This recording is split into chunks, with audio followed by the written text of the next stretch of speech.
চট্টগ্রাম ২ আসনে বিএনপির প্রার্থী সারোয়ার আলমগীর এবং কুমিল্লা ১০ আসনে দলটির প্রার্থী আব্দুল গফুর ভূঁইয়ার মনোনয়নপত্র বাতিল করেছে নির্বাচন কমিশন। রবিবার শেষ দিনের আপিল শুনানিতে এই রায় দেয় ইসি। রিটার্নিং কর্মকর্তার বাছাইয়ে এই দুজনের মনোনয়নপত্র বৈধ হয়েছিল। এদিকে ঋণ খেলাপি হয় চট্টগ্রাম ২ আসনে বিএনপি প্রার্থী সারোয়ার আলমগীরের মনোনয়নপত্র বৈধতার বিরুদ্ধে করা আপিল মঞ্জুর করেছে ইসি। এতে তার প্রার্থিতা বাতিল হয়েছে। অন্যদিকে চট্টগ্রাম ৪ আসনে বিএনপি প্রার্থী আসলাম চৌধুরীর প্রার্থিতা বহাল রাখা হয়েছে। আর কুমিল্লা ১০ আসনে দলটির আরেক প্রার্থী আব্দুল গফুর ভূঁইয়া দ্বৈত নাগরিক বলে আপিলে অভিযোগ করা হয়। এই প্রার্থী আপিল শুনানিতে উপস্থিত ছিলেন, তার মনোনয়নপত্র বাতিল করেছে ইসি।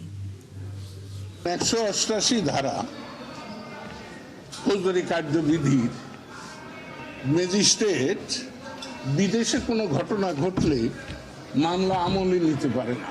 আমলে নিতে হলে স্বরাষ্ট্র মন্ত্রণালয়ের অনুমোদন লাগবে। এই কথা শোনার পর নির্বাচন কমিশন বললেন যে আপনার মনোনয়ন বৈধতা আছে। আমরা ভোটের মাঠে লড়াই করে জিততে চাই, কোনো কূটকৌশল করে নয়। যেই ছোট ছোট ভুলগুলোর কারণে আমাদের প্রার্থিতা বাতিল করেছিল, তারা এটা সংশোধন করে আমাদের প্রার্থিতাকে বৈধতা দিয়েছে। মনোনয়নপত্র দাখিলের সময় ফর্ম 20 এবং 21 দুইটা ফর্ম ফিল আপ করতে হয়।